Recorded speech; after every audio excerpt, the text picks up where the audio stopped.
Konami code is alive and well. The console wars don't exist. Rings are just as valuable as coins. Pots are not safe from swords. Giant robots kick ass. And fireballs are a perfectly acceptable weapon in a fist fight. That's right, it's time for the Super Gamer Bros Podcast Ultra Hyper Alpha Super EX Double Impact Plus A Live. Settle in and let's get to gaming. Hey everyone, welcome back to Super Gamer Bros. We are back after July of taking some time off to play some games and just had a really good time. I know I played a lot of games on first Mass Effect 3, things like that. And we're really back. We're really glad to be back with you guys at it talking about video game fun. I'm one of your loyal gamers. You can find me on Xbox all the time because it's always on my living room. Joining me is my fun cohort, Kenza. Hello. It just seems to be his arm and little Yes, single. it's the thumbs up, devil horns. I don't know. I'm making this shit up as I go. Don't Henza. we always? Yes, and it's better that way. And our lovely gaming maven is here, Cassandra. I hate all video games. Grr. Of course, because they're not indies. And, No, I've been told I even hate indies. and of course, our newest addition, Grizzly Ninja. Hello, beautiful people. I am beautiful, thank you. You get to see me in person soon. Yeah, we're planning a trip into that. You are blessed. Blessed is a word we can definitely use. So, as you guys can see, we're doing things a little differently this season. Instead of once every other week, we decided we wanted to try to create daily content. So we're going to be taking our topics and breaking them up over multiple days for you guys to really kind of get yourselves involved with us a little bit more and have some fun. And I thought, what better way to kick it off than something we constantly talk about, which is cloud gaming. So this week's topic is, can we survive a console-less future? And I came up with this because I always am reading these articles about Games Pass and how it's changed the industry, and all these other kind of gamers are starting to think about doing their own types of systems like very heavy play. I think there's someone that maybe we have. I really don't know. But, the gaming landscape is changed with technology. And it's to the point where consoles could become obsolete. Can the Gamerverse adapt to these changes and grasp a future entirely in the cloud? So today, we're going to be talking about the good parts of cloud gaming. And it's interesting because we don't always hear. Usually it's me and Poppy. I don't know if we agree on this one yet or not, but we're going to discuss this because it's already he's on my side. But Ninja here is a complete unknown. So let's talk about the pro side of the cloud gaming system. I mean, for as much fault as Stadia had, you didn't need anything. You could use the controller you had, use keyboard and mouse, whatever. They made Stadia controller. I have one. I've never put it on. It's sitting in a box. It works, and it shows potential. And I can play Xbox on my phone. And I absolutely love doing it. But you have to have a connection. So I want to start with the idea that I think cloud gaming is a good idea because it really opens the world of gaming to non-gaming. Because I think one way people play is on their phone. You go anywhere. People are going phone. So, what are your thoughts on that? Well, I think as far as just the initial thing of could we survive with cloud-only gaming, definitely I think so. I mean, when it comes to transitioning to a cloud-only gaming thing, it seems like it's happening kind of gradually anyway, because whether you're using PlayStation, Xbox, a lot of them are having passes that you can use, and I think it just needs to make sure it's more refined, because Stadia definitely worked. I think the shadow computers are definitely proof that the cloud system can work really well. But you have to put a lot of effort into it, because I know PlayStation, I think was it PlayStation 4 had the subscription where there was a lot of old school games on their subscription, but it was all streaming based. And my God, some of those games were unplayable. So I don't know when we're gonna go console-less, but I definitely think we could. And I mean, everybody's got a computer. It's just a matter of souping it up, or whatever have you. I think that we could stay with consoles, but should we move to that console-less direction, it'd be pretty easily adaptable, as long as the company puts their back into it. So, Cassandra, what do you think? What are the pros of? Well, I mean, how do you feel about cloud gaming in general? I think console-less world would be absolutely bad idea. But as far as cloud gaming, I think it's a mostly solid idea. It definitely opens up to the old school rental ideas of yesteryear, where when you went to a rental place, and you got to rent a movie, and you're like, you know what, I've never heard of Puppet Master. I didn't see that in theaters. And so you watch it, and you're like, hey, this is a great franchise. So you get to play games that you may not get a chance to either afford or you even heard of. That's great. You get to play games that you get to be exposed to. As far as a console-less future, I think that's possibly the worst idea ever. There are a list of far worser ideas, but not by much. We're gonna talk about that more in part 4. Yeah, I know. That's why. So don't go too far into that. Yeah. But as far as I like the idea because it also frees up hard drive space. For a lot of people, we're like, oh, I still want to play this game, but I do want to play this other game, so they can just kind of send that back to the file and then come back later and get it.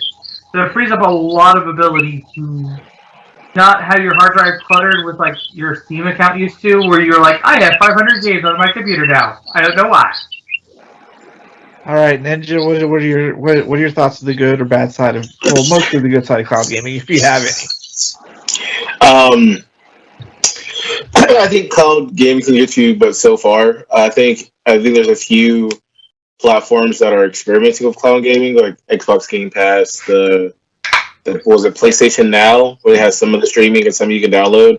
But I don't think it's going to go too far, because with having something like that, it's going to be constantly need to be maintained at all times. And I don't think there's a lot of companies who's going to want to put work into it to that extent. And I feel like it's going to be remember how Destiny used to be, with every time Destiny dropped a new season, there's always a hot patch and then another hot patch. And just imagine that, but on a huger scale with an entire system with hundreds of thousands of people. Yeah, but I mean, it would be even crazier if everyone was just on cloud. And on top of that, I think consoles are going to be forever. It's something that both the fans and the businesses have come to agreement that it's just, I don't think that's going to ever leave. I don't think companies will ever let it go. I feel like if people start leading more towards cloud gaming, they still would probably keep it on a leash, because I mean, you can't. The whole essence of gaming has always been console, and down to the most purest thing, no matter what it is, it's always going to be something physical. And I don't know, if you transfer over to computer stuff, not everyone can afford a computer that can run stuff. I don't know. I just don't think it's. But here's the point to cloud gaming, and this is what Cynic had brought up earlier. Everybody has some sort of computer or phone. Everyone has a smart TV. Well, most people have a smart TV. Mm-hmm. All you need is an internet connection. Stadia is completely web-based. Games Pass is completely app-based. Mm-hmm.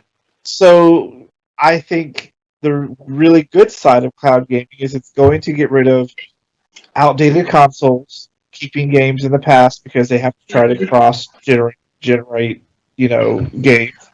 And also is going to make it so more people with PC could play some of these higher-end games without dropping $3,000 every 6 months.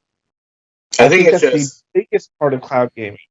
That's the biggest thing that's kept me away from PC gaming, to be honestly, perfectly to be honest frank. with you, now that I've become a PC gamer, I start realizing like if you look at a lot of the games because every time you buy a game, it shows you the minimal specs, and it's like Ryzen 5. That's old. Like just to pay, like for example, I just bought Biomutant, which is this beautiful, like amazingly art style driven game, and all I needed was Ryzen 5, and I run a Ryzen 7.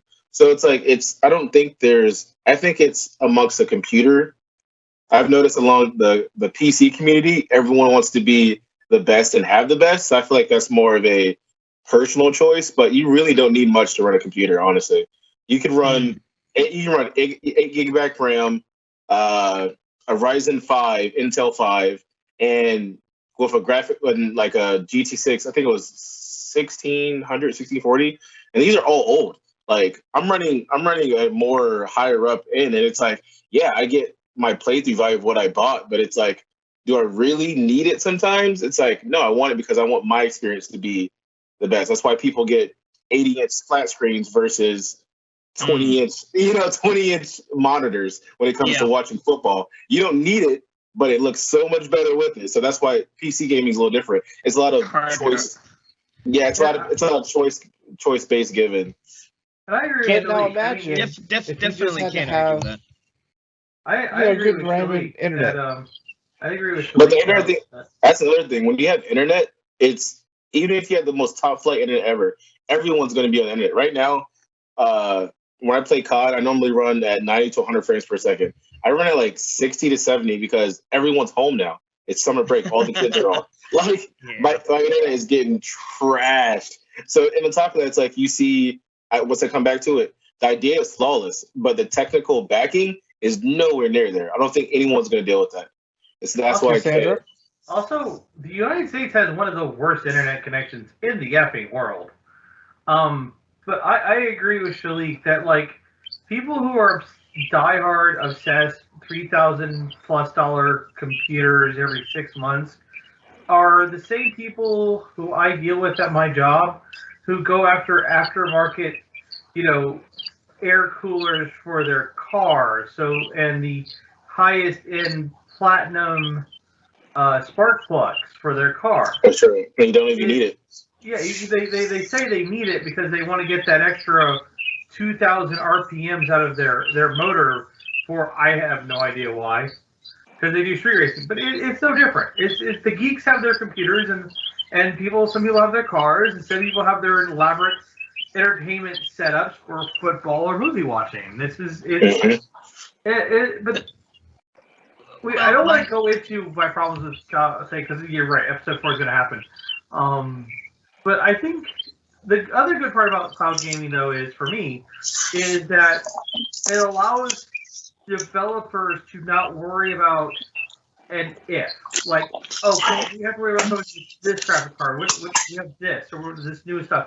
Your cloud will always fix that for you. So, for at least on a developer standpoint or a programmer standpoint, at least it's nicer that they have, like, all we need to do is make it work for this streaming service. Yeah, and then crossplay would be an issue not to have to worry about. Yeah. Well, no, it'll still be an issue to be crossplay. Crossplay will still be an issue, but that's because... Well, no, not as much. Because what's stopping crossplay is the hardware architecture and the systems that behind Xbox. It's definitely not that. It is not that at all. Yeah, it's definitely not that at all. So during I think you got beaten with that one.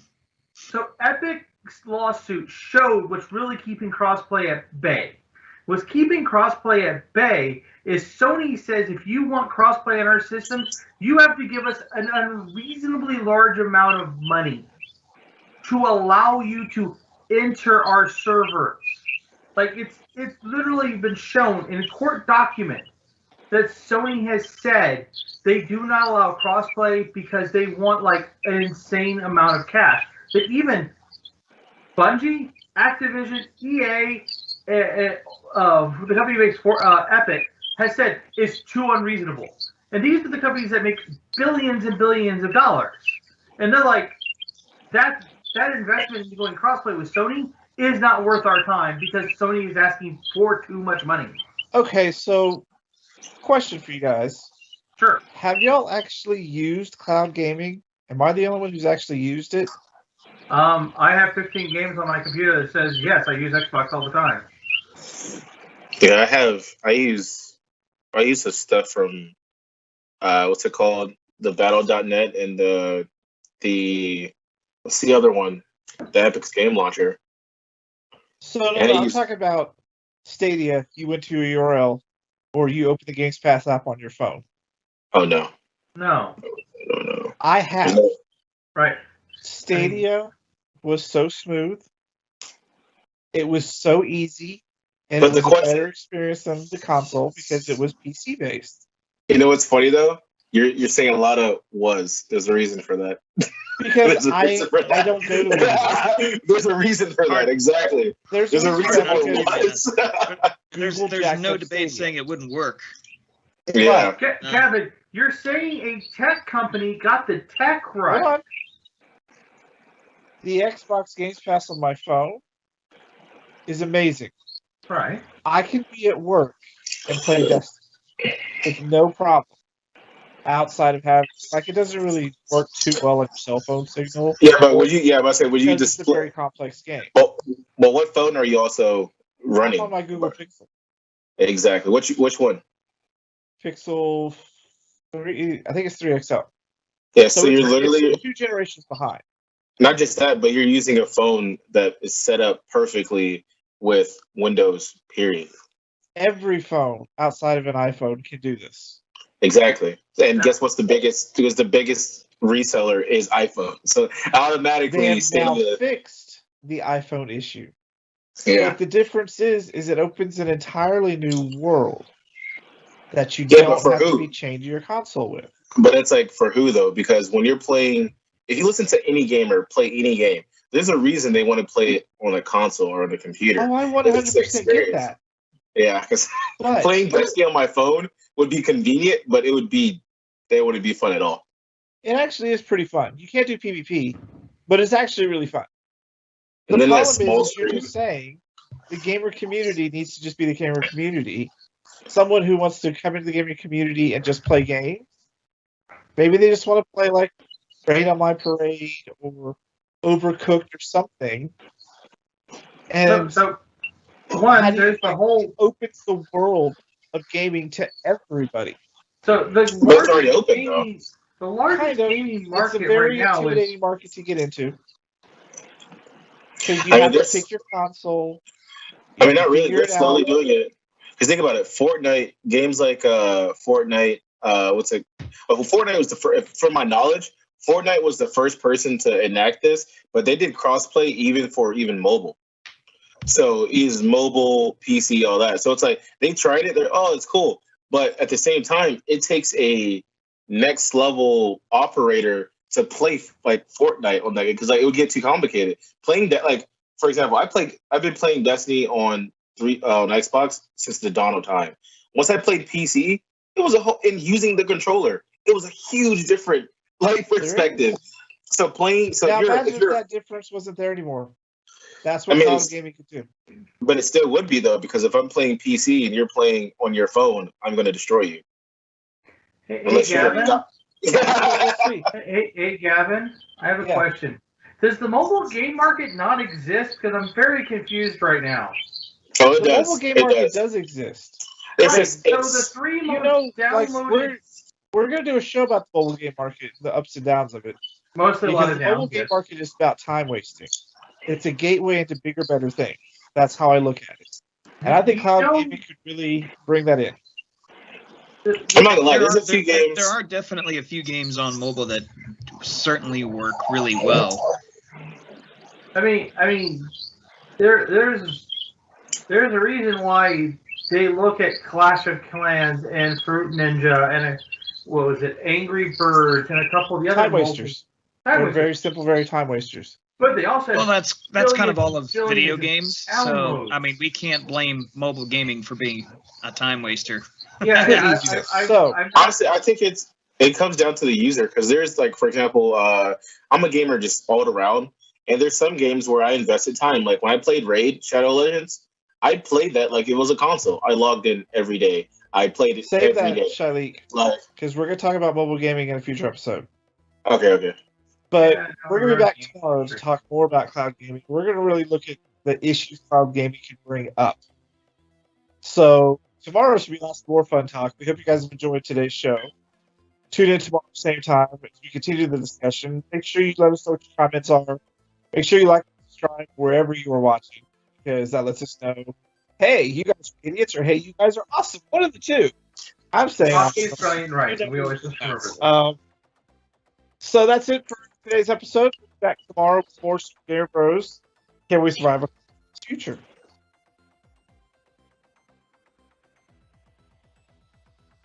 Everyone, make sure you're looking at your camera. Cassandra, you always look at the bottom corner. That's because I'm looking at my monitor. Oh. Look That's at your camera. I'm literally looking at my monitor. So. All right. Is that Sully behind you, by the way? Yes. I have Actually, actually. University. Very nice. We're going to start from real this time.